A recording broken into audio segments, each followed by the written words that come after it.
You lived by the rhythm of the bell. Meditation, sword forms, silence. Discipline so deep it shaped your breathing. You bowed lower than the others. You studied the blade as a scholar studies scrolls.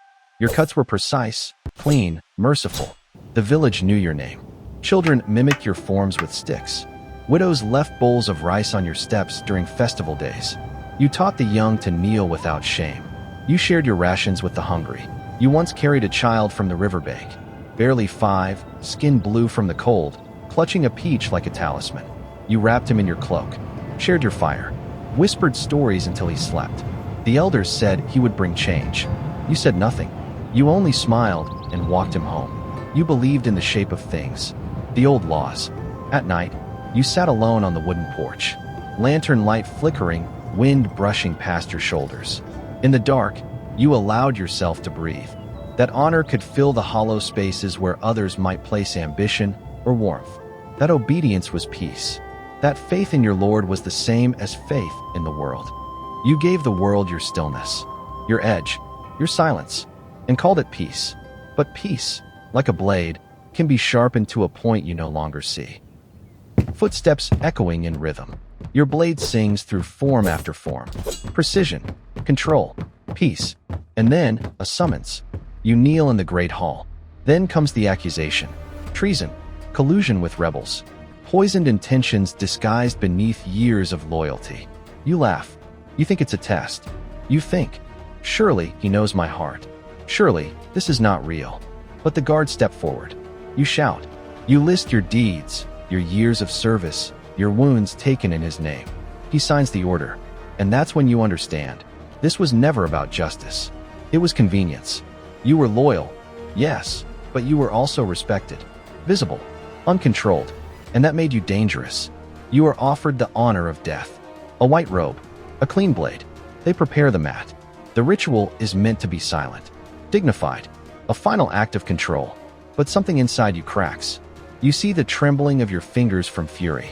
You remember the children mimicking your sword in the fields, the old men you buried with full rights, the blood you spilled for a house that now calls you enemy. Your blade shakes from refusal. You plunge the knife into your belly, as honor demands. But something holds on. Something refuses to leave. Your scream is not the quiet groan of a loyal retainer. It is a howl. Low, gnarled wrong. They panic. They send the Kaishakunin to finish you. But he flinches. Because your eyes are still watching. Red, burning, unblinking. The Kaishakunin flee. Your blood boils. Your teeth gnash. Your skin begins to burn with rage. And so it begins. Bones warp. Nails split and thicken. The air thickens around you, heavy with a scent older than God's. Grief fermented into something else. They will not call you samurai again. They will call you Oni. But this is only the beginning. You followed every law but one, the one that lets you live after betrayal. They gave you a white robe. You gave them a second chance to fear you. Now they speak your name like a warning. You follow no path, only the wind through broken trees. Branches scrape your shoulders. Nights claw at your skin. Rain soaks your wounds. A heartbeat forged in betrayal. You once knelt before shrines of stone and cedar. Now you kneel before shadows. Incense offers warmth. Silence, your only prayer. Your reflection unravels. Not all at once, but enough. Teeth rot into blunt fangs. Nails blacken into claws. One eye bleeds yellow twilight. You carve your face into bark to remember whom the mirror lost. You find a cave, or the cave finds you. Dark, wet, empty of mercy. Older than any whisper of God or man. A place made for those forgotten. You speak less. You hunt what moves. Drink what does not kill. Hunger becomes your companion. Grief a distant echo.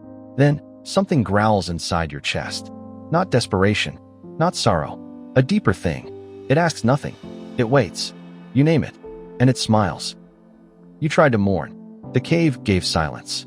So you fed sorrow to the dark, and what stayed behind learned your name. Not with pity, but with purpose. It waits with you now, quiet and sharp, like a blade you almost became. You step into daylight. It flinches. Birdsong shatters. Trees pull their roots in tight. Something in the forest smells your name and runs. Your body remembers how to walk upright, how to lift a weapon, how to wait behind fog until a soldier's helmet drips red. Villagers whisper of the thing that tears rice granaries apart, of horns in the mist, of teeth where a man's mouth should end. They offer sake and salt at their thresholds. You take it, and leave claw marks in return. Old friends carry blades now. Old masters speak your name like a disease. You meet them in burned-out fields. The first one begs. The second runs. The third fights. The fourth dies well. They call you demon. Temples send monks. Lords send dogs. One lord sends his son. You recognize his mouth. The same boy who once cried in the mud. He rides with 10 behind him, and only 9 ride back. You leave his blade where it fell. Still clean. Still waiting.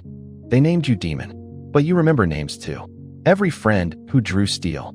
Every master who chose silence. You let the boy live, not from mercy, but memory. Some blades deserve rust. Others, remembrance. They send a name, wrapped in silk, carried like a flame into the dark. Momotaro, born of peach, raised by stories, beloved by wind, monk, and sword. The kind of name villages hang their hope on. He walks the forest paths like he belongs. The kind only heroes are allowed to have. You watch him from the trees, smoke rising behind you like a second spine. You smell the prayers baked into his armor. You hear the rhythm of myth in his footfalls. He sees you.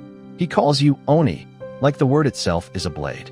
You step forward, not to answer, to be seen. Kanabo raised, shoulders bare, eyes burning. The clash is sudden. Steel meets horn, flesh meets story. Each blow is a question.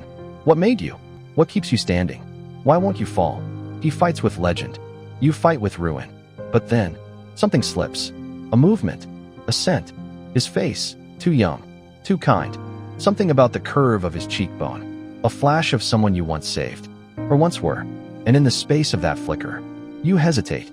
You lower your weapon by an inch. It is enough. Steel kisses your ribs. Blood floods your mouth. You stagger back. Not defeated. Just reminded of who you used to be.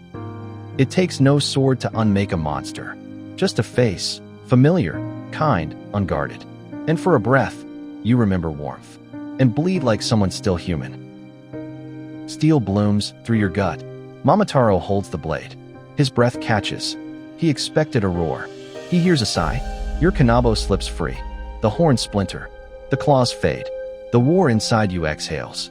A glint, prayer beads around your wrist. A boyhood scar, shaped like his own. Ash on your breath. Fire in your eyes.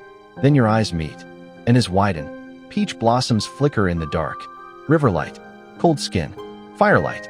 A boy, blue-lipped, wrapped in your cloak. A whisper. Sleep. You're safe. He remembers. Too late. Your breath fades. You fall, not as a beast, but as the one who once carried him home. A monster falls. A memory rises. He sees not fangs, but a firelit night. A cloak. A voice. The hand that once saved him now lies still beneath his blade.